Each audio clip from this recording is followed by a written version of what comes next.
bien, merci d'être avec nous jusqu'à 14 heures. Nous sommes dans le ZCL News du 22 septembre. 22 septembre, c'est une date historique pour les Martiniquais, puisque c'est la date de l'insurrection du Sud. C'était en 1870, quelque temps après l'abolition de l'esclavage dans le sud de la Martinique. Eh bien, il y a eu des révoltes très fortes, très puissantes.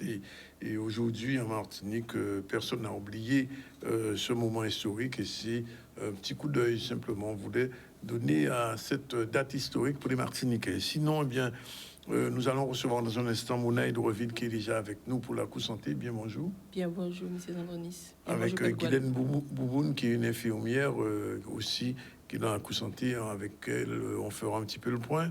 Olivier Legris et Francis Baroulin, ce sont deux employés de la CGSS, animateurs de prévention des risques professionnels et aussi le contrôleur de la sécurité, direction, accompagnement et prévention à la CGSS seront avec nous. Un peu plus tard, on recevra une orthophoniste, Maëlle Colomb, puisque c'est la journée mondiale de la maladie d'Alzheimer. Vous savez que demain soir, il y a un film qui est projeté, Al, un film de Christian Laraille, on en a parlé. On va recevoir aussi Robert Poussida, qui est directeur de l'appui aux entreprises et au territoire à la CCIG. Avec lui, on parlera de l'octroi de mer. Et puis, on va terminer, bien sûr, avec la journée du diabète, puisque c'est aussi un moment important pour les gens diabétiques. Et il y en a beaucoup en Guadeloupe. Sinon, l'actualité, c'est une petite interview de Jean-Philippe Courtois, le maire de Capesterre-Belle-Eau, qui recevait hier le préfet, l'ancien préfet, le ministre de passage, Jean-François Carenco. On entendra aussi Max Mathiazin et une première réponse par l'État de ce qui s'est passé. Globalement, les élus ne sont pas très satisfaits. On entendra tout à l'heure ce que dit Max Mathiazin qui était avec Olivier Félix. Réunion des maires aussi avec Jean-François Carenco, interview de Chalus, de Losbar, toujours avec Olivier Félix, c'était à Capesterre hier, puisque aujourd'hui le ministre se trouve à Vieux-Habitants. Il y a une réunion avec les maires de Vieux-Habitants de Baïf et il ira probablement à Rivière-des-Pères. Rivière-des-Pères, la situation est particulièrement tendue, difficile pour les gens de Rivière-des-Pères blancs et on en parlera tout à l'heure probablement avec Mona, puisqu'il y a un mouvement de solidarité qui est en train de s'organiser un peu partout en Guadeloupe, mais la coup santé qui est pour c'est là aussi. Problème de captage d'eau à Saint-Louis. Vous savez que sur la route de Saint-Claude, dans les hauteurs de Baïf, il y avait un captage d'eau. C'est monsieur Étienne Crane qui en est le responsable. On entendra tout à l'heure ce qu'il en dit, puisque ce captage d'eau va être relancé et nous en parlerons dans un instant. Et puis, si on a le temps, on fera un petit topo, un petit focus sur les préventions des addictions en milieu carcéral. Voilà un peu le sommaire du ZCL News. Nous avons plein d'invités aujourd'hui. Et nous allons tout de suite commencer avec Madame Guylaine Bouboune qui vient d'arriver. Bonjour. Bonjour. Elle est infirmière. Oui, vous dites bonjour à la Guadeloupe. Et avec Mona Hydroville, notre habituelle résistante, docteur en cardiologie, mais jusqu'à maintenant qui est suspendu. Alors, Mouna, quoi de neuf, Kazoka fait ces jours-là, ça, Kazoka il fait dans les jours qui viennent. Alors, Fiona passé, Fiona laissé désolation, mais il laissait aussi détermination pour les résistants, les gens qui Jacques souffert depuis un bon moment et qui voulaient soigner pour y lever, pour y ça prend soin à la population aïe. Donc, nous décider libérer santé en nous, libérer toute compétence en nous au service de la population. Donc la coup santé qui a déplacé, d'habitude nous devant l'hôpital là, Cibic là, Pep Guadeloupe bizin nous, il bizin toute force aille, toute timounaï, toute compétence aille, tous les moun qui savent soigner. Et donc nous qu'a déplacé en lienage avec quelques associations qui à Goyave, donc a commencé par Goyave. Et demain, toute la journée, nous qui à Goyave, nous pouvons savoir exactement qui côté, mais les associations qui mènent nous là, au Tilaï, au Bizin Moun, au Bizin Pal, et nous qui fait ça, nous ça fait. Prends soin à nous. D'accord. Guylaine, bonjour. Bonjour. Dans le même mouvement-là? Tout à fait. Oui. Oui. Ben, c'est-à-dire que effectivement, qu'on dit Mona, population la besoin nous. Et ça, nous connaît fait, c'est soigner moun, soigner corps à yo, mais soigner aussi cœur à yo. Donc, nous qui à l'écoute, et nous qui subviennent qu'on nous paie, si nous peut diriger yo, si nous peut orienter yo, si ni ça qui jani problème de santé et qui peut-être on passe à yo pède appareil attention à yo peut pède appareil à glycémie à yo.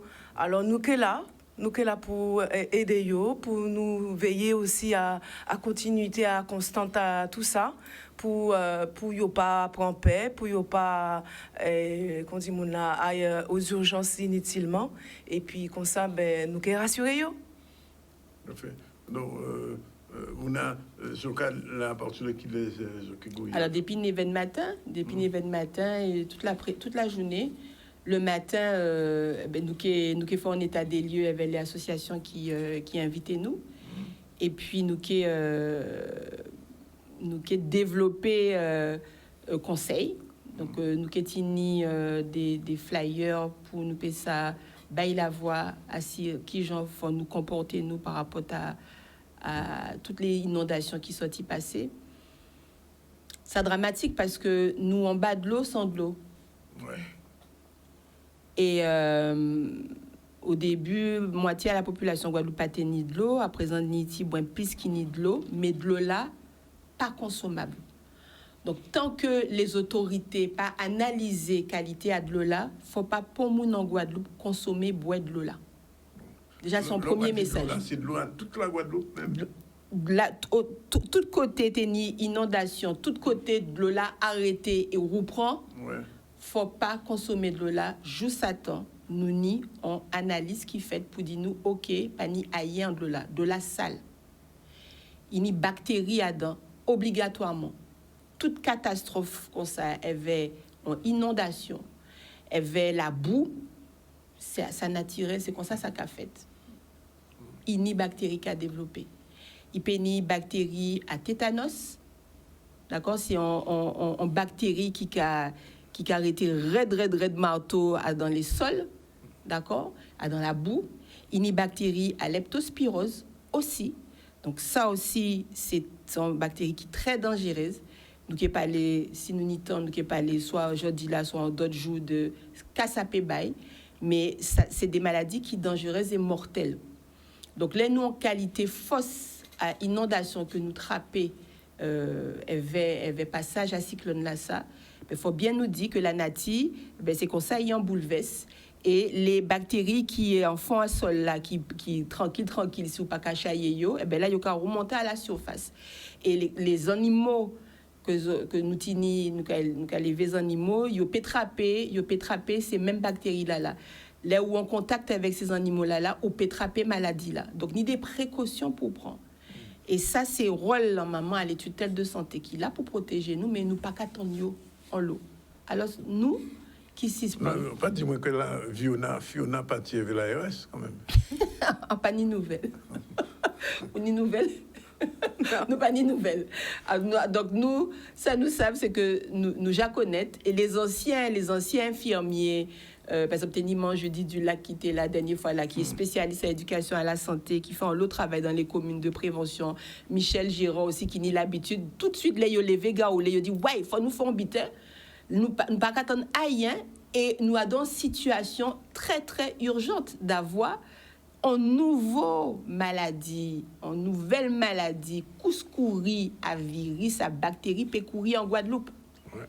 Donc, il faut nous prendre ça très au sérieux, à pas tout dire nettoyer devant Pota ou nettoyer à Kazao.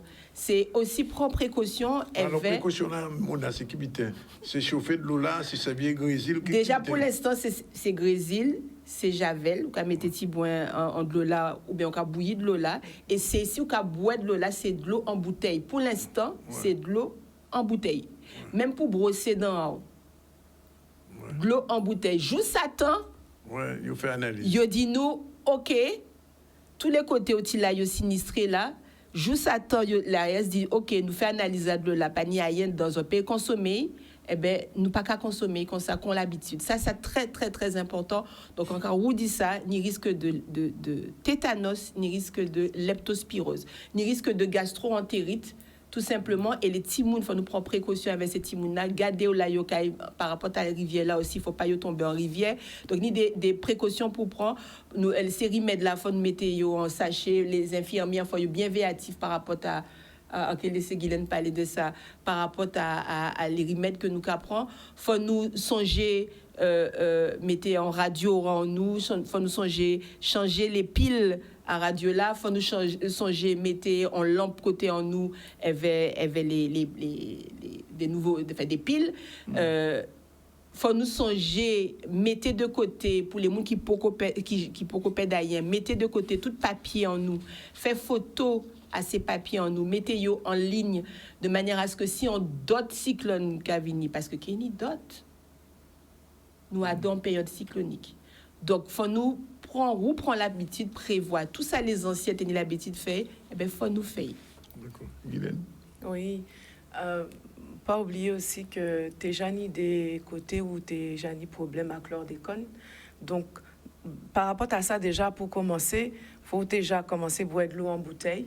Ouais. Et effectivement, on sait que ni des mouns encore les anciens qu'on nous a dit, et en temps, ils étaient qu'à chercher de l'eau en mât, et ils étaient qu'à bouillir, ils étaient qu'à attendre des fois 10 pour ils boire. Alors, temps là, ça a changé, mais effectivement, si ni ça qui pour moi, ils peuvent continuer à faire ça, mais il faut faire bouillir de l'eau là, mais pas pour boire. Ouais. Voilà, si vous voulez baigner, si vous voulez, voilà, ok. Ouais. Si vous avez un baril, vous pouvez toujours prendre l'eau la pluie. Attention, mettez une espèce de moustiquaire en lait pour moustique là pour pas attraper la dengue à la place de. Et puis ils ont servi pour laver casa zot aussi, même pour baigner zot aussi. C'est de l'eau la pluie, c'est bon de l'eau à la base, hein. Mais faut pas ni microbes dedans. Et donc ça. Pour de l'eau là, savent que nous on l'eau justement, moun qui était qu'à fait ça avant, à dans travail en nous, nous habitués petit à petit justement à d'avoir de l'eau en bouteille pas si cher que ça. Donc nous a éduqué yo. Ces jours-là ça. Il augmente, non, mais il augmente. Tout vite augmenté depuis Covid. Ah non, mais depuis Fiona, là, depuis lundi. Mais encore plus. De l'eau là, il a augmenté, il y a 4,99 € un petit pack. Alors, à Covid, en tant que Covid, il a augmenté, et là, il a augmenté encore. Tout vite augmenté. On deuxième coup. Alors, imaginez, à chaque fois, nous avons un cyclone, à chaque fois, nous avons un bitin, on intempérie, à chaque fois, il a augmenté comme ça. D'avoir donc nous déjà éduqués pour boire de l'eau en bouteille.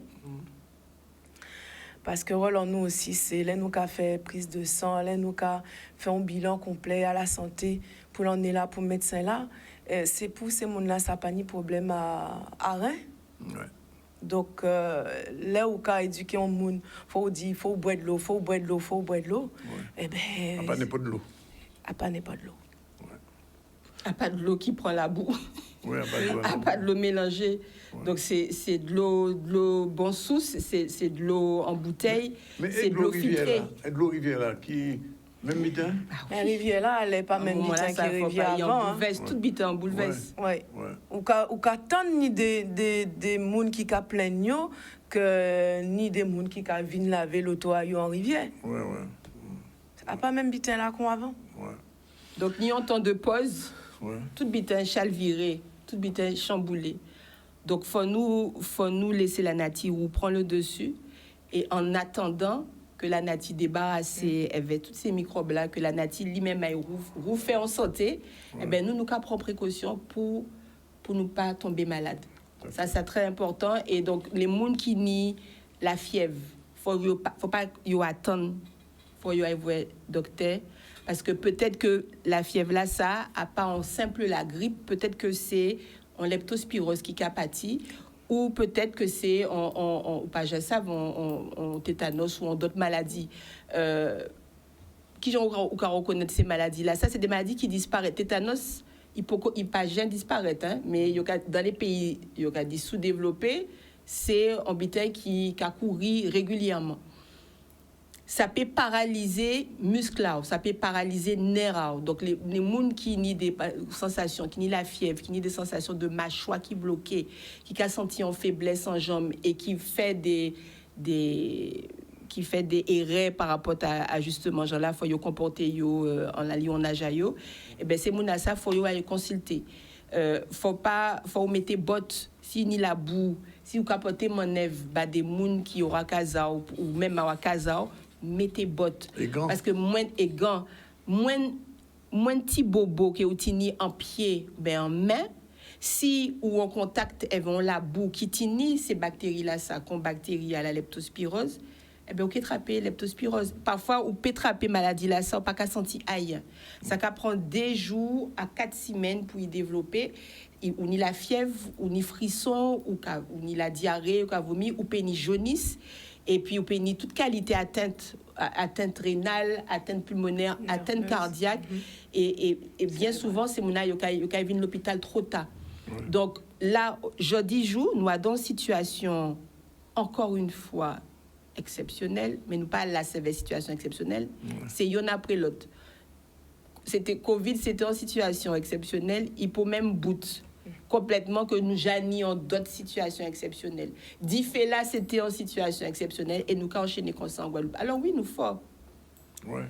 Nous fort. Mais nous en l'air. Ouais, ou qu'à l'associer. Ou qu'à l'associer. Quoi, ou qu'à l'associer. Surtout si problème là de fond pas réglé. Donc là, nous savons que nous avons une période cyclonique. Nous avons réparé tous les dégâts qui ont été faits là. La Guadeloupe, c'est vrai, très solidaire, qu'on a l'habitude. Mais on nous prévoit pour prochain cyclone là. On nous prévoit pour prochaine catastrophe qui peut venir. Et on nous redéployer toute force à la Guadeloupe. Tous les soignants qu'il a. Ça pas normal que les tutelles de santé pas déclaré la fin de la suspension des soignants suspendus depuis 1 an. À dans situation qu'on va mêler là comme ça là, ça pas normal. Directeur, et ça doit être interpellé très sérieusement Pep Guadeloupe. Alors les directeurs en vrai nous avons rencontré avec le directeur là, directeur CHU, nouveau directeur là, ça pas bailler. Ils ont rencontré qui fait. Nous pas qu'à attendre nous en cas supposé que nous pas qu'à attendre nous à grands affaires. Il dit oui, nous qui entamé en sortie de crise. Nous adorons sortie de crise, mais il a attendre le calendrier national là. Il dit aussi que oui, nous quand il rentrer à dans dynamique de reconstitution des équipes pour aller dans un nouvel hôpital là. Donc nous quand dit ça parce que nous pas c'est en délégation seulement qui aille là, donc délégation là voilà, Miss Saïdi nous. Mais pour l'instant, nous pas ni pas un calendrier pour dire oui, tel jour, tel est, les soignants suspendus du CHU vont reprendre, les soignants de telle clinique vont reprendre, les libéraux, les responsables les libéraux qui pas qu'à travail, faut y reprendre, rien pas là. En tant que ministre Akila là, Karenko dit bon matin, il y a à peu près 260 personnes à l'hôpital qui est en situation de pas travailler depuis on en est et qui peut faire. Il fait déjà dit ça. Ah ben s'il n'y a pas voir qu'il peut faire, nous qu'a bien voir ça nous qui fait. C'est ça nous peut dire. Oui. Ça nous peut dire. Nous peut pas laisser la population nous comme ça en bouleverse sans faire rien. Ça pas possible. Ça pas possible. Oui, mais tout le monde est invité à nous hier, il dit nous ça aussi que vu qu'il n'y a pas bougé, ben c'est peuple là qui bouge. Ben c'est peuple Guadeloupe qui vivre en Guadeloupe, qui connaît le problème en Guadeloupe, qui ni famille amis à yo en Guadeloupe. C'est yo pour faire ça qu'il faut. Donc nous là, nous ni toute compétence en nous, nous ni tout l'amour en nous pour peuple en nous caille porter mon œuvre pour Guadeloupéens qui c'est en santé, qui c'est en organisation sanitaire, médico-sociale, nous caille fait ça nous ni a fait pour alors la couche santé caille Goyave demain. Samedi nous caille Rivière des Sans Rivière des Pères quand même. Rivière des Pères. Rivière des Pères, bien sûr, oui quand même, bien sûr.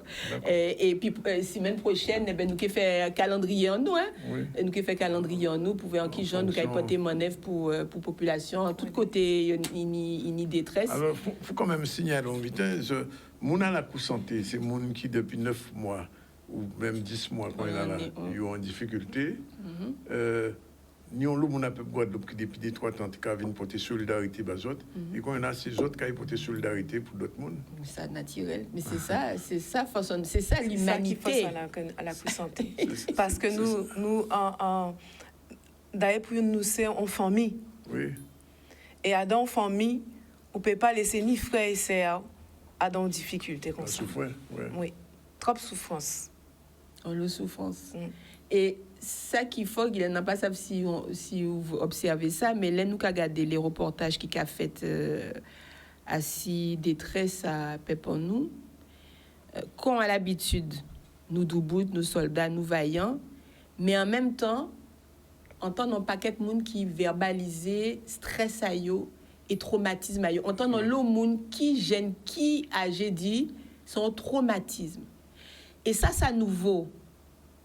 En bouchant nous, quittant nous. Parce que nous pas ni l'habitude de parler. Nous capoter mon œuvre, mais nous avons souffert en disant. Et voilà ça, on passe à si c'est circonstances-là, si c'est à force de prendre, on a commencé à parler, si c'est les réseaux sociaux qui libèrent la parole, si c'est la santé aussi qui fait travailler, mais en tout cas, c'est mon a verbaliser et yo ka parler de traumatisme. Donc, nous, Kevin, avait psychologue aussi demain à Goyave. Nous, Kevin, avait des gens qui massent. Parce que c'est ça, nous, qui fait en la coup santé. Massage, là, c'est un bien qui est très important en situation bouleversée comme ça pour reprendre son sang. Parce que c'est stress là, elle tout seul. Là, nous parlait de tout ça qui est maladie infectieuse par rapport à de l'eau là qui n'est pas bon. Mais rien qui stresse là. Il peut faire un arrêt cardiaque tout de suite là, en fois. Il peut faire une attaque en cerveau, en fois. Il peut en pousser tension. Il peut en pousser à sick. Tout à fait.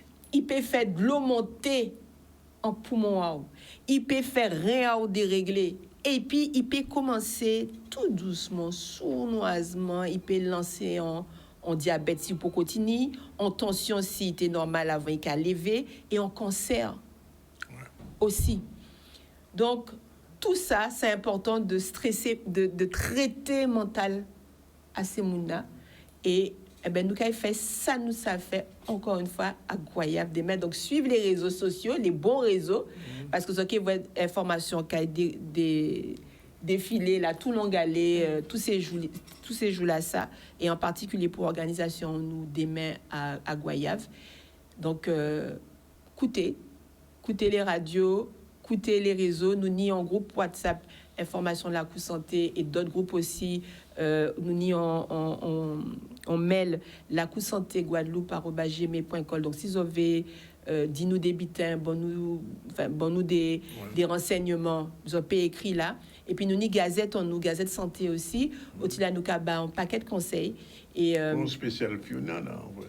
Nous faisons un spécial Fiona, nous faisons après Fiona, mais qui ni d'autres après Fiona, parce que t'es ni avant Covid, après Covid, après ça, t'es avant Fiona, après Fiona, c'est rien qui ça nous a fait. Mais ça pas satisfaisant. Faut nous prendre devant prendre nous, faut nous améliorer nous dans Jean la nanatique a fonctionné, Jean la nouillé. Et comme ça, on a pensé que nous avons baissé assis toutes ces maladies-là, tous ces stress-là que nous tenions en Guadeloupe. Le dernier petit mot, Guylaine, peut-être? C'est surtout ce stress-là que, effectivement, comme on a dit, c'est que nous pas tenu l'habitude de parler et exposer problème à eux, ça qui a passé en disant qu'il y a eux. Et effectivement, actuellement, avec les non-nés qui a passé, nous ni la jeunesse aussi qui a expliqué mieux, donc. Et ou qu'a bien voir que ni des bitins qu'on plus jeune monde qu'a suicidé yo ou pas te attendre ça avant. Et d'avoir avec les numériques, à moi qu'a dit ni des côtés hein. Toujours ni un côté qui bon, côté qui pas bon, ça dépend gens là où qu'a utilisé. Mais pour ça nous ça mon avis dit aller là pour nous venir assis ça tout ça qui papier pas oublier nous permettre si on clé USB ou bien si on disque dur et puis entendre mon monsieur qui était qu'à parler en radio là, et il dit qu'on ça est toujours ni. Alors ça fait moins songer les moins les en t'es enceinte. Et enfin, même avant moi t'es enceinte, en toujours teniant un sac paré si moi t'es pour aller en urgence à l'hôpital. Ouais. Et ben c'est ça pour la population faire aussi. D'abord, les envoyer nous en situation cyclonique. Et commencer ni kit de cyclone azote paré, commencer ni un sac azote paré, avec petite clé USB azote dedans. Voilà. Le kit cyclone. Kit cyclone, kit d'urgence. Et donc, justement, dans Gazette, là, nous reprend tout bel travail là que ouragan.com fait. On détaille bien détaillé. On détaille bien détaillé le kit cyclone. Michel Girard aussi dans Gazette, là, il développé en rubrique prend précaution, et là il a détaillé tout le bitin en langue en nous, et donc nous avons distribué tout ça demain à Goyave, et puis tout long aller là pendant toute semaine là, et tout côté nous peut aller et bien ça nous tient. Alors nous avons mené ça, nous avons mené linge aussi, parce que vous savez les soignants t'es qu'à organiser des brocantes ces jours-là.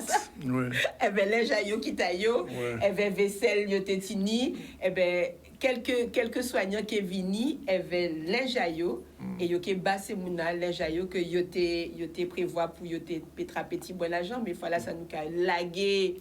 C'est tout ça nous ni pour. C'est solidarité dans solidarité. C'est y'en a l'autre. Y'en a l'autre.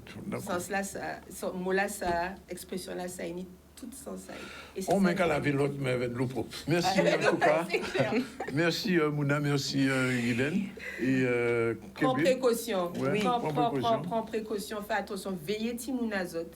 Oui, surtout. Pas consommer de là pour l'instant, parce que nous pas savons qu'il y a dedans.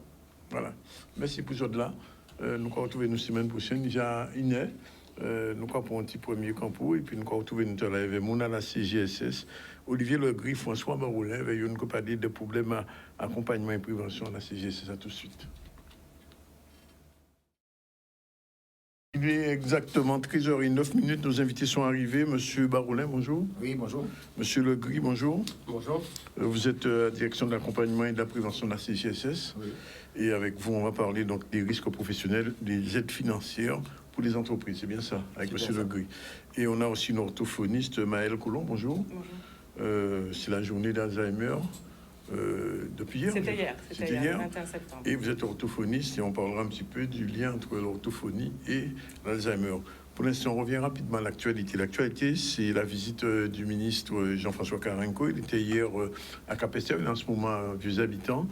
Et il a rencontré M. Courtois, le vice-président du Conseil général. Il a rencontré Max Mastiazin. Ils ne sont pas très satisfaits. Olivier Félix était sur place, on regarde.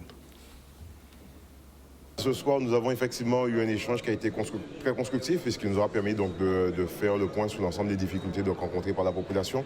Mais vous l'aurez bien compris que j'ai mis l'accent sur la situation donc de la population, surtout ceux qui sont sinistrés, la problématique donc du relogement, la problématique donc des aides d'urgence et donc des procédures qui doivent être simplifiées, ne serait-ce que pour pouvoir acheter un matelas quand on a tout perdu, permettre aux enfants de pouvoir retourner à l'école, mais avec du matériel scolaire, surtout quand les parents ont tout perdu. Donc c'est dire qu'il faut que nous puissions porter là des réponses qui soient efficaces, qui soit rapide, mais surtout qui puisse se retrouver dans le quotidien de la population. Puisqu'effectivement, il y a la deuxième problématique qui est les infrastructures, qui est la difficulté aussi rencontrée par nos agriculteurs ainsi que nos éleveurs, pour prendre ne serait-ce que ces deux secteurs qui ont été lourdement touchés. Nous savons que cela va nécessiter un certain nombre d'études pour pouvoir mieux encadrer les aides qui vont leur être allouées. C'est pour ça que j'ai voulu mettre en avant la première des priorités, faire en sorte que la population puisse se sentir accompagnée, soutenue dans ces moments difficiles. J'ai été content d'entendre que nous avons déjà une aide de 80%, mais je le dis, quand on a une commune comme celle de Capesterre qui est aujourd'hui sous tutelle de la Chambre régionale des comptes, donc en déficit, il faut que nous puissions aller quasiment à 100% pour nous permettre de pouvoir répondre. Répondre, c'est agir dans le cadre de ces aides sociales. Savoir qu'il y a une population qui attend qu'on l'aide dans son quotidien. C'est savoir que la ville doit agir pour emmener de l'eau, faire du portage de repas, que la ville doit pouvoir agir en faisant appel à des prestataires pour renforcer les services techniques, pour nettoyer les quartiers, nettoyer les maisons. Donc c'est là où on veut que l'État puisse nous accompagner. Aujourd'hui, que le ministre est là, je m'attendais à cette réunion de Capesterre d'entendre des annonces qui sont des annonces concrètes. C'est-à-dire qu'il y a 3 temps, à mon avis. Le premier temps, c'est de porter des secours d'urgence dont les gens ont besoin. Un matelas, simplement une gazinière, de quoi, par exemple, faire à manger, peut-être une petite machine à laver aussi pour laver le linge, continuer à nettoyer. Je n'ai pas entendu cette annonce et je m'attendais à ce qu'il y ait une coordination entre l'État, les collectivités majeures, puisque on sait que c'est très difficile pour les communes, pour qu'on puisse faire une annonce à la population. Dans un deuxième temps, bien sûr, qu'il y a des infrastructures, les ponts, etc. à reconstruire et qui demandent, bien sûr, des travaux d'urgence et la mobilisation d'autres fonds, comme par exemple le fonds Barnier ou autres. Mais ce que je veux dire par là, c'est qu'aujourd'hui, il ne me semble pas que nous ayons pris conscience ou que nous ayons une conscience aiguë de la situation de nos concitoyens qui sont les plus démunis, qui ont été logés dans des conditions difficiles, parfois dans des logements sociaux, et que ce sont eux encore qui sont touchés. Et que va-t-on leur dire demain et dans 8 jours? Parce que nous partons, nous les élus, nous partons dans l'inconnu, alors que, par exemple, chacun a son rôle, les maires, la proximité, le département, le social, la région, les infrastructures. Et nous sommes là précisément pour faire remonter, je parle des parlementaires, pour faire remonter tout cela au niveau du gouvernement et pour essayer de faire avancer les choses, y compris au niveau de la simplification des procédures. Par conséquent, j'aurais voulu avoir beaucoup plus de grains à moudre et des réponses concrètes à donner à la population. Alors, toujours suite à cette réunion qui s'est tenue hier à la mairie de Capesterre, il y avait aussi le président de la région, Chalus, et le président du conseil départemental, M. Losbar. Réaction, on écoute. Enfin, il y a une visite, effectivement, il a pu constater un peu les dégâts dans les familles, surtout à Guayave, et ensuite quelques familles ici à Capesterre.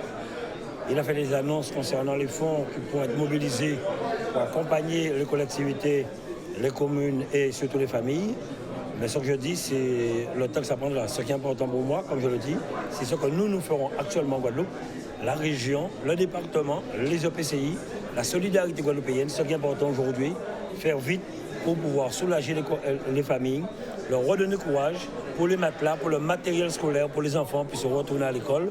Aujourd'hui, nous avons pris la décision de mettre en place des bus de mer avec aussi peut-être 2 armateurs pour pouvoir transporter la population entre les habitants Bouillante et Basse-Terre, réquisitionner tous les internats où il y a de la place pour que certains jeunes n'aient pas à prendre le transport pour diminuer, mais surtout commencer les travaux de Calbassier, ça a commencé aujourd'hui, et demain les travaux du pont de confortement du pont de Rivière des Pères sera en chantier pour 3 semaines, autorisant les petites voitures à passer, car il faudrait reconstruire ce pont.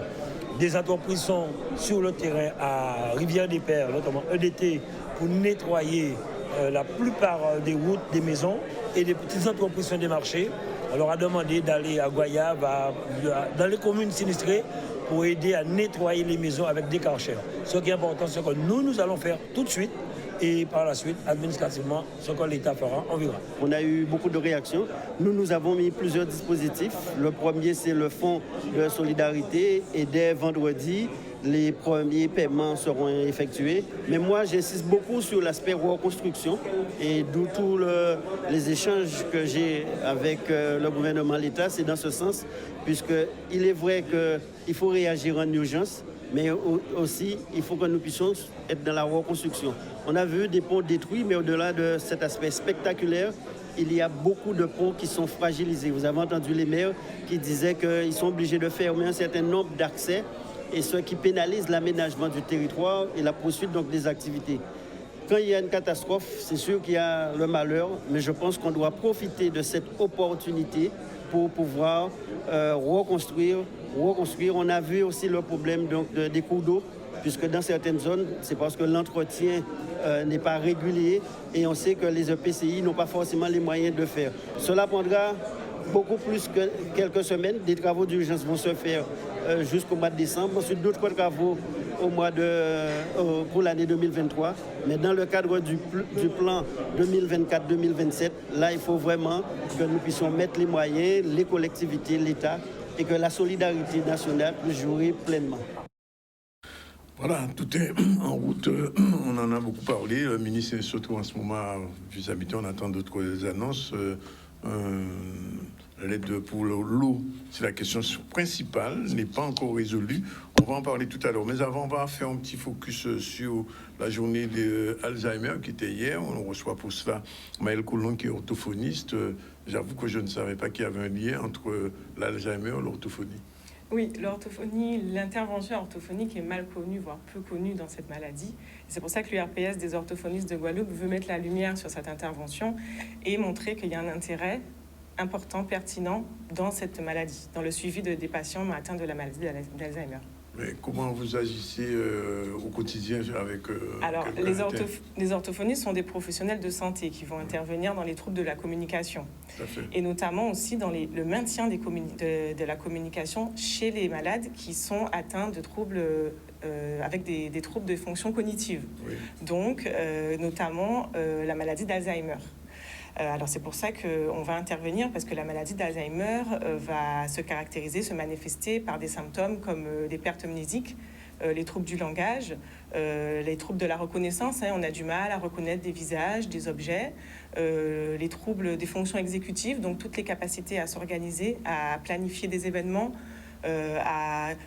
Par exemple, il y a des patients qui avaient cette capacité à organiser des dîners avec des tâches bien précises, des séquences, et qui d'un coup n'arrivent plus à organiser ce genre de tâches.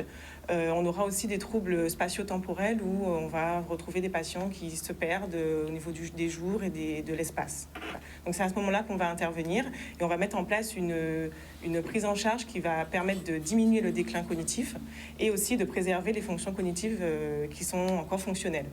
Est-ce qu'on peut encore les préserver en cas Alors, les fonctions cognitives qui sont préservées, on va les stimuler et on va s'en servir justement pour baser la prise en charge orthophonique et contourner et essayer d'améliorer justement l'estime de soi de ces patients pour qu'ils puissent avoir un mieux-être et être beaucoup plus appréciés dans leur entièreté. Ça signifie que quand un patient est atteint par cette maladie, il ne faut pas l'abandonner, en fait, c'est ça? Non, voilà, le risque, c'est vraiment de ne pas laisser ce patient se laisser aller dans l'isolement. Oui, oui. Voilà, il faut vraiment garder le lien avec lui le plus longtemps possible. Et nous, on va intervenir dans ce but, dans ces objectifs. Oui. Voilà. Et ça fonctionne? Oui, ça fonctionne, bien sûr, sinon je ne serais pas là. Non, mais je demande... Non, c'est-à-dire que l'important pour nous est de maintenir le lien, de maintenir la sociabilisation, de maintenir l'autonomie. On va développer des stratégies compensatoires qui vont réduire l'impact sur la vie quotidienne et qui vont permettre à ces personnes d'acquérir une autonomie pérenne le plus longtemps possible. Oui, parce qu'en fait, l'orthophonie, au départ, c'est plutôt des problèmes de langage et de compréhension du langage, de la communication. Mais ça s'étend sur toutes les fonctions cognitives. Et Oui. quand on dit fonctions cognitives, Oui. on parle de langage, de mémoire, de fonctions exécutives, de repérage spatio-temporel. Oui. Voilà, il y a pas mal de tâches dans lesquelles on va intervenir, en fait. Et donc, vous avez commandé, j'ai envie de dire, des objets, des jeux, Voilà, on va utiliser on va utiliser beaucoup d'ateliers. Alors, on peut faire des ateliers de réminiscence où on va parler avec ce patient d'événements passés qui les auraient marqués. Donc, on va les stimuler pour qu'ils puissent évoquer en fait ces détails, ces souvenirs, et qu'on puisse justement les amener à rester en communication, en contact avec nous. Oui. On va utiliser aussi des ateliers comme les ateliers mémoire, avec des jeux de mémoire. On va faire des jeux de langage aussi, et beaucoup d'agendas, beaucoup de journaux, on va aussi faire des récits autobiographiques où on va essayer de retracer la vie du patient. Voilà, tout va être convergé vers l'objectif de la stimulation. Bon, mais c'est quelque chose de nouveau, ça se fait depuis longtemps chez les orthos. Alors, les orthophonistes sont formés pour ça depuis le début. C'est dans la formation initiale. Ça ne se savait pas, alors? C'est peu connu, connu parce que c'est vrai que quand on pose le diagnostic de la maladie d'Alzheimer, on a en tête des spécialités qui sont très neuro, etc. Oui. Voilà. Donc nous, mais c'est vrai qu'il ne faut pas oublier que les orthophonistes interviennent dans les pathologies neurologiques, comme aussi les aphasies suite à des traumas crâniens ou des AVC. Mais c'est le médecin traitant qui vous appelle ou c'est le patient, enfin les parents du patient qui font appel de façon, j'ai envie de dire, particulière avec... Alors, il y a une démarche diagnostique qui se fait. Donc, quand on a les premiers signaux d'alerte, des pertes de mémoire, des pertes dans le langage, des manques du mot, un vocabulaire confus, on s'oriente vers le médecin généraliste. Oui. S'il y a des signes... Alors, c'est la famille ou les proches, ou parfois le patient lui-même, qui est encore conscient de ses troubles, peut aller vers le médecin généraliste. S'il y a vraiment des questionnements, on envoie vers des spécialistes comme les neurologues, et après on fait des examens supplémentaires comme des IRM, mais aussi des ponctions lombaires qui vont vraiment confirmer le diagnostic de la maladie. Le président de l'association en Guadeloupe des orthophonistes, pas des orthophonistes, qui s'occupe de la maladie d'Alzheimer, disait qu'il y a environ 10 000 personnes en Guadeloupe, familles qui sont touchées. Ça fait beaucoup de boulot. Ça fait beaucoup de boulot. Alors, moi, je n'ai pas ce chiffre. C'est le chiffre officiel. Mais si c'est le chiffre officiel, alors ça fait beaucoup de boulot. Pas 10 000 personnes, 10 000 familles. 10 000 familles, ah d'accord. C'est pas la même 10 chose. 000 familles. Oui, c'est bien que vous en parlez, parce que c'est vrai qu'on parle beaucoup des patients, mais les aidants aussi, on les accompagne énormément dans notre travail. On ouvre un espace de parole où on va apporter des stratégies et un travail écologique à faire à la maison, parce que ce n'est pas uniquement au sein de la prise en charge dans le cabinet que se passe le travail. Il faut vraiment continuer à mettre en place les stratégies compensatoires à la maison pour vraiment réduire l'impact de la maladie. Oui. Donc c'est un appel que vous lancez en direction des familles à l'occasion de la journée mondiale. Voilà, à l'occasion de cette journée qui a eu lieu hier, on rappelle l'intérêt en fait de cette intervention pour justement éviter que ces patients se retrouvent dans un isolement et soient aussi face à des comportements agressifs, parce qu'on a souvent, quand on a on n'a pas ce climat bienveillant et empathique, on peut retrouver des patients qui se perdent dans des comportements agressifs, dans des délires paranoïaques, et là c'est souvent irréversible. D'accord. Donc, on prend mot avec vous. Oui, on est bien content de savoir ça, parce que, bon, personnellement, je connais des gens qui ne savaient pas ça. Oui, et en fait, c'est vrai que c'est important par rapport, comme je disais, je répète, aux aidants, parce que souvent, ils sont perdus. On est dans un climat anxiogène, on entend maladie d'Alzheimer, ce sont tout de suite des grands mots, et on a besoin de professionnels qui nous guident et qui nous orientent et qui nous aident à trouver des moyens pour pallier tous les symptômes liés à cette maladie. Eh bien, c'est dit. On le saura désormais. 13h23, on retourne à la question de l'eau. Alors, vous savez que dans les hauteurs de Baïf, il y a eu un captage de Saint-Louis qui avait pratiquement explosé pendant Fiona. Et nous sommes allés sur place voir ce qui se passe. Olivier Félix a vu Étienne Crane. On regarde. Nous avons un captage à de l'eau à l'association syndicale d'irrigation. Cyclone, on a un cyclone, puisque la tempête là, c'est même bien un cyclone.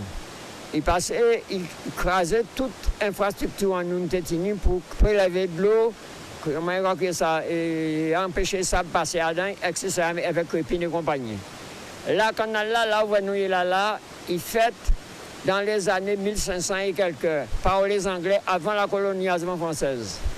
Nous, vignes, c'est en terre. C'est nous qui construisons en ciment et après nous mettons en tuyau. Comme on sortit là, bassin des sables là complètement crasé, tuyau principal cassé et nous avons le problème pour l'alimentation. Nous disons contre la DALIA qui a dit nous pas demander autorisation pour rentrer dans un périmètre national à forêt là. Moi, quand je dis pour forêt là, ça c'est peut-être une forêt nationale, mais son forêt guadeloupéen et son domaine public guadeloupéen. Nous sommes obligés, nous avons droit d'eau qui a daté de 1638, qui inscrit en tout petit ta propriété en nous, nous droit d'eau. Nous n'avons pas besoin de passer par la DEAL, pas comme nous pour nous deviner là, puisque nous avons droit d'eau en titre. Mais pour respecter le service de l'État, collaborer avec eux, travailler ensemble, nous ne pouvons pas attendre nous en week-end. Et nous faisons ces pelles-là sortir en grande terre parce que pelles-là, ça est sorti jusqu'à Petit Canal. Et ils veillent, ils voyager la nuit pour que nous fassions travail là, nous pas faire là. Donc, nous avons un certain nombre de problèmes avec la DIAL qui a fait nous arrêter de travail là. Nous, faut nous soumettre, on demande des travaux avec un plan bien précis, etc. Nous venons là encore, après-midi là, en un bureau d'études Gavini. Mais nous ne pouvons pas fournir ça également là. Ce qui est important pour nous, c'est alimenter la population là. Nous faisons répartition, nous cédons 20% à débit à de l'eau là, nous autorisons là, à la communauté d'agglomération. Donc il a apporté 20% en financement et en fonctionnement. Mais comme la communauté d'agglomération avait SMO, nouvelle structure là, mettez pour de l'eau là, Il y a un transfert de droits qui est fait entre la communauté d'agglomération et puis SMO. Mais SMO n'a jamais signé pont avenant avec nous. Donc, nous sommes censés ignorer, en voyant notre des menaces. Ça qui est embêtant, c'est que si nous coupons de là, c'est la population-là qui est vraiment misère. Et nous ne pouvons pas arriver là. Voilà, on a bien compris les incohérences quelquefois de l'administration franco-française ici. On prend une pause et on se retrouve tout à l'heure avec nos amis de la CGSS où on va parler des deux entreprises et des risques professionnels et des aides financières pour ces entreprises. À tout de suite après la pause. Voilà, c'est la dernière partie du ZCL News aujourd'hui. Il est 13h32. On va recevoir, je vous l'ai dit, deux représentants de la CGSS, M. Baroulin et M. Legris. On les salue. Et un peu plus tard, on va recevoir Marie B. Bonjour. Bonjour. Elle est représentante de l'association l'AFD 971, c'est bien ça? C'est bien ça.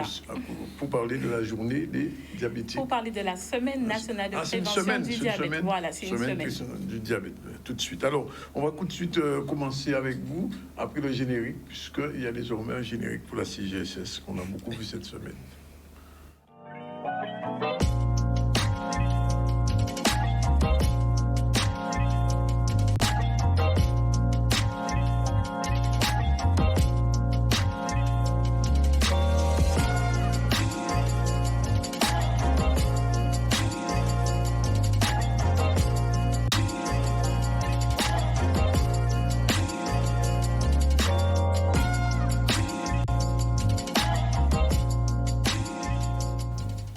Je disais que la CGSS a été très présente ces jours-ci sur nos antennes et c'est sûrement pas fini puisque après Madame Minachi, M. Fougia, on reçoit aujourd'hui M. Legris et M. Baroulin et pour parler des risques pro. Alors qu'est-ce que c'est exactement ces risques pro? Les risques pro, au sein de la CGSS, oui. Nous sommes l'assureur du risque professionnel. Donc nous sommes une équipe de 11 collaborateurs rattachés à une direction, la direction de l'accompagnement et de la prévention. En outre, nous sommes assermentés, donc nous œuvrons dans les entreprises pour préserver la sécurité des salariés, du régime général et du régime agricole. Tout à fait. Monsieur Baron, on va sûrement continuer. Oui, je vais compléter. En fait, pour aller en profondeur par rapport à ce que disait Olivier, il faut surtout positionner notre service. C'est vrai qu'au sein de la sécurité sociale, la plupart du temps, les employeurs, ils connaissent l'URSSAF, ils connaissent la maladie. C'est ça. Et en tant que contrôleur de sécurité, quand on se représente, la plupart du temps, on représente l'image de la caisse. Donc on apporte avec nous, on a un gros bagage, et ce bagage-là, c'est de pouvoir apporter aux entreprises cette faculté de les accompagner, de leur permettre aussi de protéger la santé et la sécurité des salariés, et aussi de travailler avec eux pour pérenniser, j'allais dire autre chose, pour pérenniser l'activité. Et il est important de bien comprendre qu'au sein du service prévention des risques professionnels, nous sommes là pour conseiller, pour accompagner financièrement et techniquement, mais surtout pour permettre aux entreprises d'agir en profondeur pour réduire en nombre et en gravité les accidents du travail et les maladies professionnelles. C'est vraiment ça. C'est vraiment ça notre cœur de métier. Et quels sont les secteurs d'activité alors qui sont concernés? Par rapport à ce que je suis en train de dire, c'est vrai que on a un certain nombre de secteurs d'activité qui sont prioritaires, mais je laisserai la parole à mon collègue Olivier, parce qu'il est quand même important de faire un préambule sur la notion d'accompagner financièrement les entreprises. Merci. Donc, pour effectivement accompagner les entreprises, il existe ce qu'on appelle des incitations financières. Donc, les incitations financières, on aide les entreprises qui sont dans une démarche de prévention pour la sécurité de leurs salariés. Donc, nous ne sommes pas une banque, donc il faut vraiment que l'entreprise soit vraiment dans cette démarche. Pour cela, il existe plusieurs types d'aides financières. Pour ne citer que deux, par exemple, pour les entreprises de moins de 50 salariés, il existe une subvention prévention très petite entreprise qui est plafonnée à hauteur de 25 000 euros. Et pour les entreprises un petit peu plus grosses, de moins de 200 salariés, il existe le contrat de prévention qui est signé entre la caisse et l'entreprise, qui est plafonné à 80 000 euros. Donc ce n'est pas négligeable quand même pour s'équiper en sécurité. Pour ces temps-ci. Ben oui, c'est surtout ça. Et surtout, comme vous disiez, M. Zambonis, il y a des secteurs qui sont prioritaires par rapport à ces aides. Oui. Mais pour rebondir, Olivier disait qu'il y a les SPTPE. Il faut savoir que ces types de subventions couvrent, je dirais, la majeure partie des activités présentes sur notre territoire. On intervient sur le régime agricole, on intervient auprès des indépendants. Pour l'instant, on agit auprès des maçons, auprès des restaurateurs. Mais pour le régime général, on a eu 2 subventions prévention TPE qui s'intitulent subvention prévention des troubles musculo-squelettiques. Oui. C'est ce type de subvention que nous sommes venus vraiment présenter aux employeurs qui ont des salariés qui sont sujets aux risques liés aux manutentions manuelles, aux gestes répétés et aux postures contraignantes. Donc c'est un peu l'ensemble des activités, pour répondre à votre question, c'est l'ensemble d'activités qui sont concernées par nos aides financières. Vous savez qu'on va reconstruire beaucoup de ponts en ce moment. Oui, on va reconstruire des ponts, il y a des assurances qui vont entrer en compte, mais nous agissons vraiment pour la protection de la santé et sécurité. Ça va être compliqué pour les salariés qui seront sur le terrain, sur les ponts, qui risquent de s'écouler. Exactement, vous avez tout à fait raison. Alors, quelles sont les conditions qu'il faut recueillir pour pouvoir bénéficier de ces aides? Alors, les conditions, elles sont simples, relativement simples. Bien sûr, la première des conditions, c'est que les entreprises soient à jour de leur cotisation, URSSAF, ou qu'elles aient signé un moratoire et qu'elles s'engagent à le respecter. Ça, c'est la condition principale. Bien sûr, après, quelques petites conditions quand même. Il faut que l'entreprise ait un document unique. Le document unique à jour de moins d'1 an. Le document unique, c'est le document obligatoire dans les entreprises. Il faut aussi que ces entreprises soient affiliées à une médecine du travail.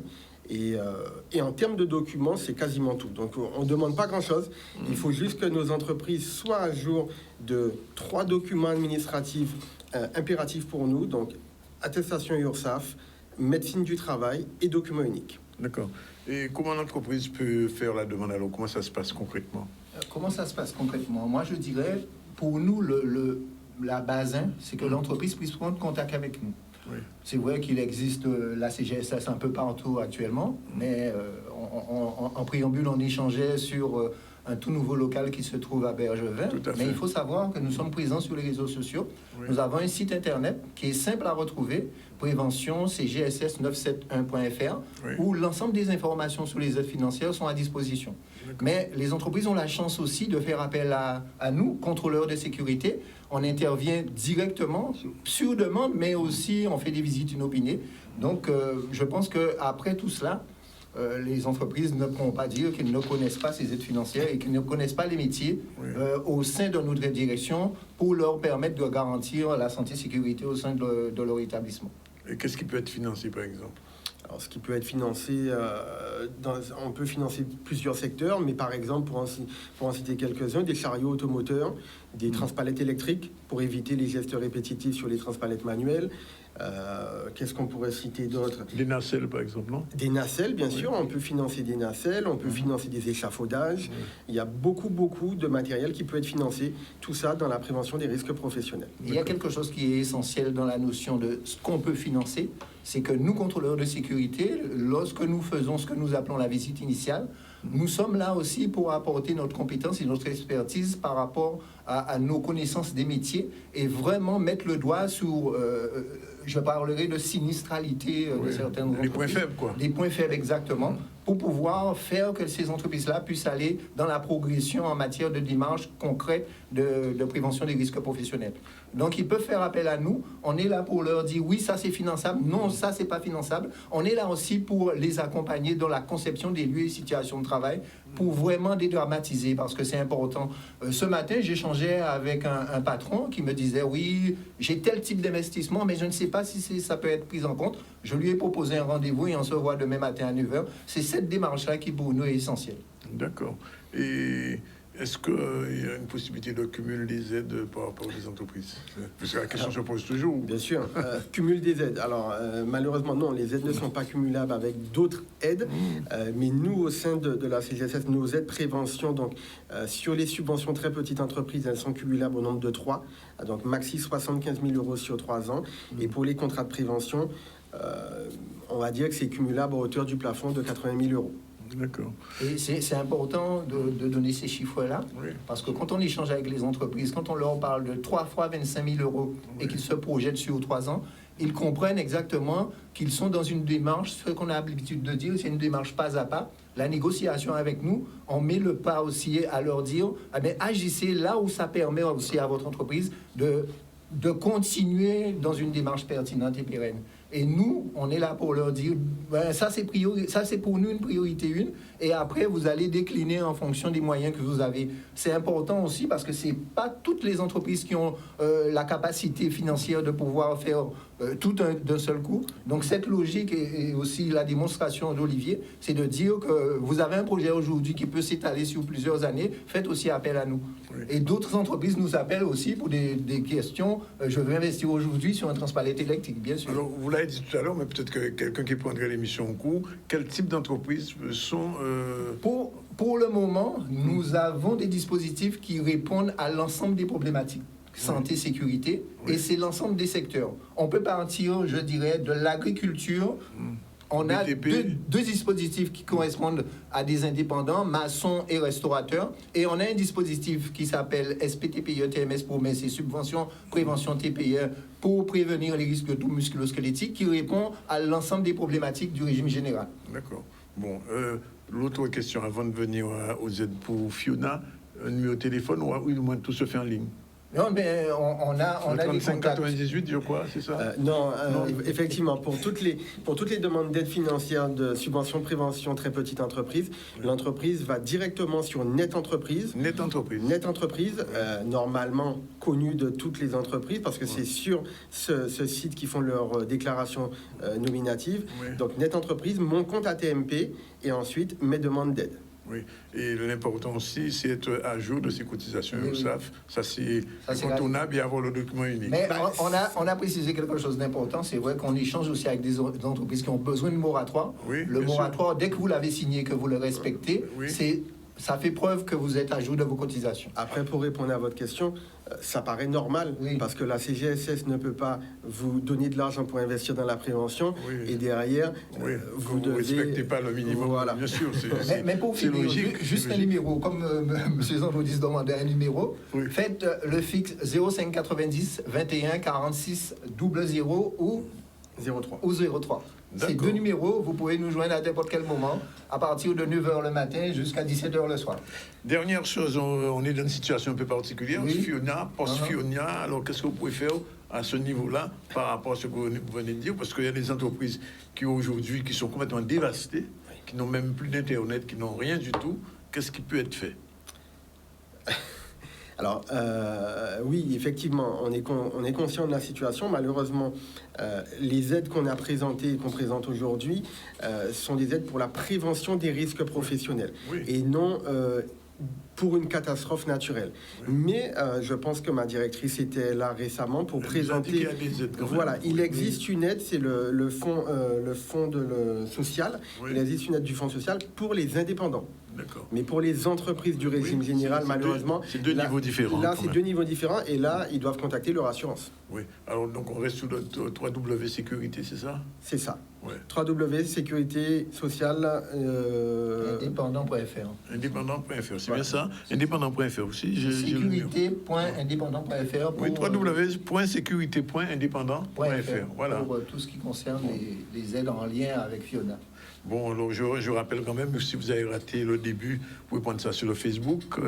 Et j'imagine que cette émission sera sur le site internet de la CGSS. Et donc, on pourra retrouver les propos de M. Legris, de M. Baronnet. On vous remercie d'être venu. Merci à vous. Merci à toutes les entreprises qui ont regardé, je sais la pouce de taille. Je donne comme le numéro 0590 21 46 00 ou 03. Voilà. Pour ce type d'aide particulière, CGSS, risque professionnel, aide financière pour les entreprises. Voilà, c'est dit. Merci, messieurs. Merci à vous. À bientôt. Lundi, on recevra quelqu'un d'autre, Madame Prales. Je me tourne vers Madame Bay. Bonjour. Bonjour. Merci d'être avec nous. Vous êtes secrétaire de cette association. À l'Association française des diabétiques de la Guadeloupe. Donc aujourd'hui, je suis venue parler de la Semaine nationale de prévention du diabète. Oui. Donc, dans le cadre de la Semaine nationale de prévention du diabète qui se déroule du 23 au 30 septembre 2022, diabète et tabac, liaison dangereuse. Alors, diabète et tabac, liaison dangereuse, c'est ça le thème. Donc, ce thème est relayé par toutes les associations fédérées à la Fédération française des diabétiques. En Guadeloupe, l'AFD 971 a deux grandes actions. Pour l'ouverture, nous avons décidé de créer un mini-village santé en partenariat avec la ville de Sainte-Anne le vendredi 23 septembre 2022 de 8h30 à 1h sur la place de Sainte-Anne. Donc, il y aura divers stands animés par des professionnels de santé. Donc, il y aura l'Association française diabétique, la Ligue contre le cancer, la Ligue Vie Santé, le Centre de soins d'accompagnement et de prévention en addictologie et l'association Jimon. Donc, nous invitons toute la population à venir nous rejoindre. Soyons acteurs de notre santé. Je me permets d'ores et déjà de vous inviter à la matinée de clôture en partenariat avec la ville de Sainte-Rose le vendredi 30 septembre de 8h30 à 1h à la salle de Beaupertuis. Donc, pour plus d'informations, n'hésitez pas à nous contacter au 05 90. Attendez, je vais noter, parce qu'on va m'appeler après. Il n'y a pas de souci.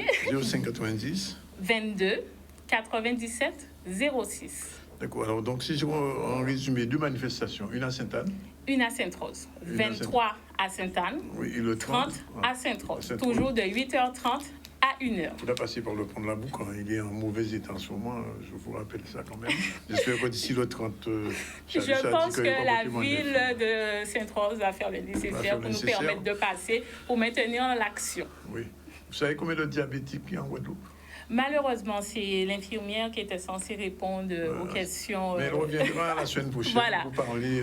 Voilà, l'association reviendra la semaine prochaine pour vous parler de tout ce que vous voulez sur le diabète. D'accord, on a bien retenu. Merci, Madame B. Merci à vous de nous avoir reçus. On va partir au téléphone avec Monsieur Robert Poncida de la CCIG tout de suite, puisqu'il y a une manifestation sous l'octroi de mer. Est-ce que Robert Poncida est avec nous? Oui. Oui, j'entends. Bonjour Robert, ça va? Bonjour Danick. Ça va? Ça va bien, merci. Bon, alors, je sais que Bastère est un petit peu touché, mais enfin, quand même, l'actualité fait qu'il y a des choses qui étaient prévues que vous maintenez, c'est ça? Absolument, d'autant que la Chambre de commerce a déployé ses équipes sur l'ensemble du territoire et notamment sur la Bastère. Tout à fait. Et nous avions, par l'intermédiaire de Madame Evrilus, présidente de la commission des TPE, initié la tenue d'une conférence sur l'octroi de mer, ce jeudi, donc, à 18h au CWTC. D'accord. Alors, l'octroi de mer, c'est un sujet qui porte beaucoup de discussions en ce moment, parce que certains disent qu'il faudrait supprimer l'octroi de mer, d'autres disent que sans l'octroi de mer, il y a beaucoup de collectivités qui seraient à la mer, c'est vraiment le cas de le dire. C'est une disposition, c'est une loi qu'il faut quand même maintenir, l'octroi de mer. Alors l'idée, c'est que cette question-là puisse être partagée par l'ensemble des entreprises et notamment des TPE. C'est un peu dans ce sens que Mme Evrilus et le président ont souhaité qu'un certain nombre de professionnels, de techniciens puissent venir échanger et partager leur savoir-faire. C'est la raison pour laquelle ce soir nous aurons M. Fred Le Breton qui a écrit sur ce sujet et qui va nous faire partager ses connaissances en la matière. On a également Maître Isabelle Michel Gabriel qui va répondre sur la fiscalité, est-ce une fiscalité adaptée, qui va répondre en partie à cette question-là et qui va nous faire part un peu de l'expérience qu'elle a eue pour laquelle elle a eu à être confrontée avec les entreprises sur les difficultés qu'elle a pu rencontrer, celles qui y sont favorables et celles qui y sont moins favorables. Alors on a également comme invité ce soir le député expert comptable, M. Olivier Servat, qui aussi va nous donner une version plus politique en termes de perspective de cette taxe.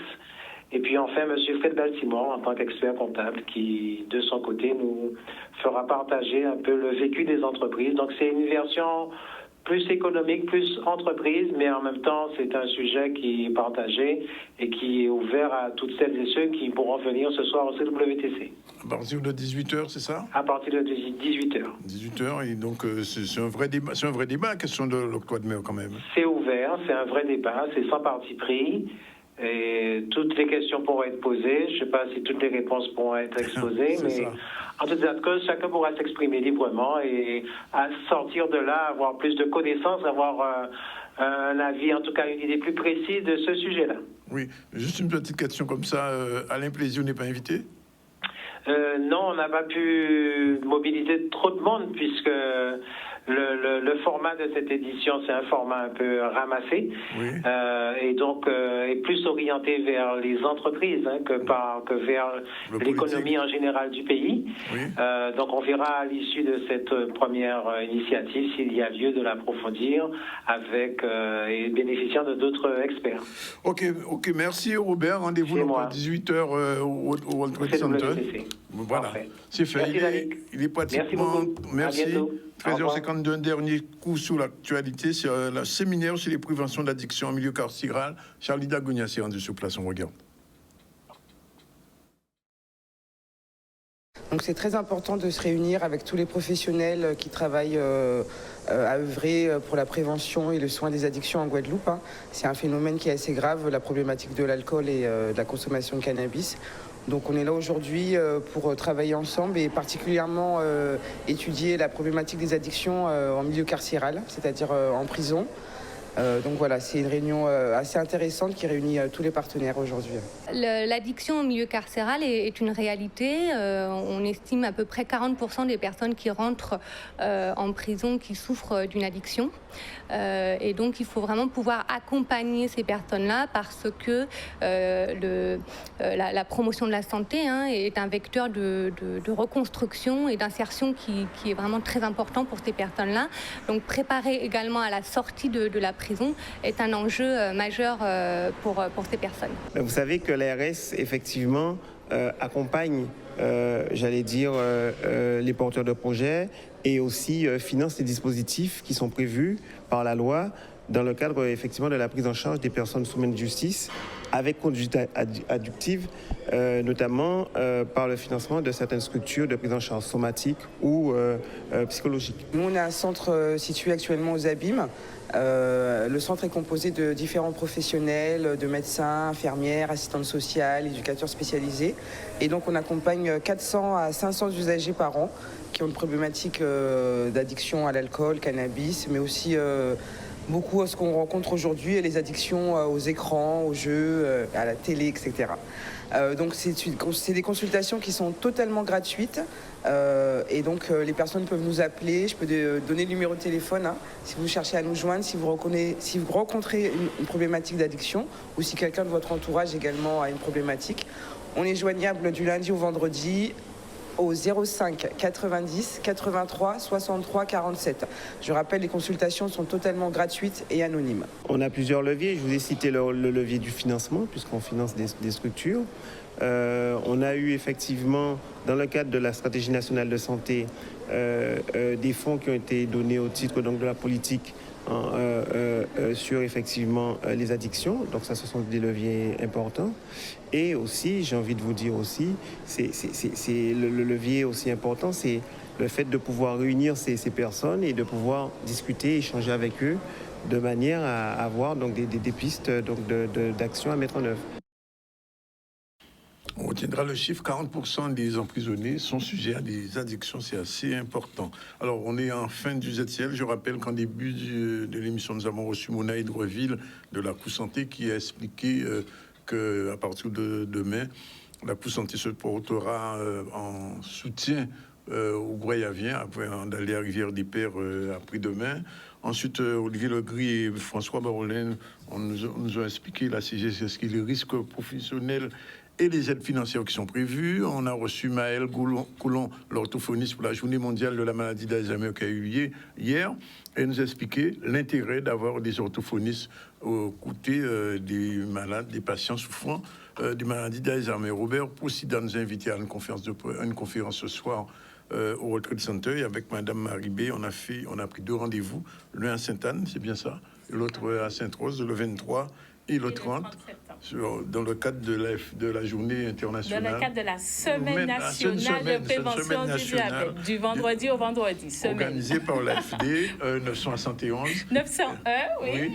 Et elle reviendra avec une infirmière pour nous expliquer un petit peu la question de cette maladie. L'association et la maladie en Guadeloupe.